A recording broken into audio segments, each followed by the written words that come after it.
October മാസത്തോടെ കൊച്ചി ധനുഷ്കോടി ദേശീയപാതയിൽ നേര്യമംഗലം പുതിയ പാലത്തിന്റെ പണി പൂർത്തീകരിക്കുമെന്ന് ഡീൻ കുര്യാക്കോസ് MP. ഒക്ടോബർ മാസത്തോടുകൂടി കൊച്ചി ധനുഷ്കോടി ദേശീയപാതയിൽ നേര്യമംഗലം പുതിയ പാലത്തിന്റെ പണി പൂർത്തീകരിക്കുമെന്ന് അഡ്വക്കേറ്റ് ഡീൻ കുര്യാക്കോസ് MP പറഞ്ഞു. ദേശീയപാത നവീകരണ പ്രവർത്തനങ്ങളുടെ പുരോഗതി വിലയിരുത്തുവാൻ നേര്യമംഗലത്ത് എത്തിയപ്പോഴാണ് ഡീൻ കുര്യാക്കോസ് ഇക്കാര്യം അറിയിച്ചത്. ദേശീയപാത വികസനവുമായി ബന്ധപ്പെട്ട് ഏറ്റവും പ്രധാനപ്പെട്ട പദ്ധതിയാണ് നേര്യമംഗലം പാലം.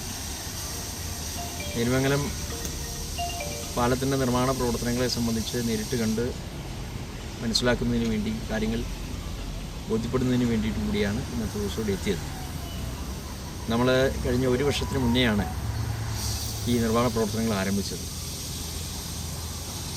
നമ്മുടെ അടിമാലി പഞ്ചായത്തിൻ്റെ ഭാഗമായി വരുന്ന പ്രദേശങ്ങളിൽ ഫോറസ്റ്റുമായി ബന്ധപ്പെട്ടിട്ടുള്ള തർക്കങ്ങൾ അത് കുറേയധികം നിർമ്മാണ പ്രവർത്തനങ്ങൾ തുടങ്ങുന്നതിന് വൈകികൾ ഉണ്ടായിട്ടുണ്ട്. ഈ അടുത്ത നാളിലാണ് ആ തർക്കങ്ങളെല്ലാം പരിഹരിച്ച് അതിൻ്റേതായ നടപടികളെല്ലാം പൂർത്തീകരിച്ചുകൊണ്ട് ഇപ്പോൾ NHൻ്റെ വികസനവും അതോടൊപ്പം തന്നെ പാലത്തിൻ്റെ നിർമ്മാണ പ്രവർത്തനങ്ങൾ ആ മേഖലയിലും ആരംഭിച്ചിട്ടുള്ളത്. അതിൻ്റെ ഭാഗമായി ഇപ്പോൾ പാലം നിർമ്മാണം ഫുൾ സ്ട്രെച്ചിൽ നടന്നുകൊണ്ടിരിക്കുകയാണ്. നമുക്കെല്ലാവർക്കും അറിയാവുന്നതുപോലെ നേര്യമംഗലത്തെ പഴയ പാലത്തിന് സമാന്തരമായി പുതിയ പാലം അതേ ഡിസൈനിൽ തന്നെയാണ് പണി നടന്നുകൊണ്ടിരിക്കുന്നത്.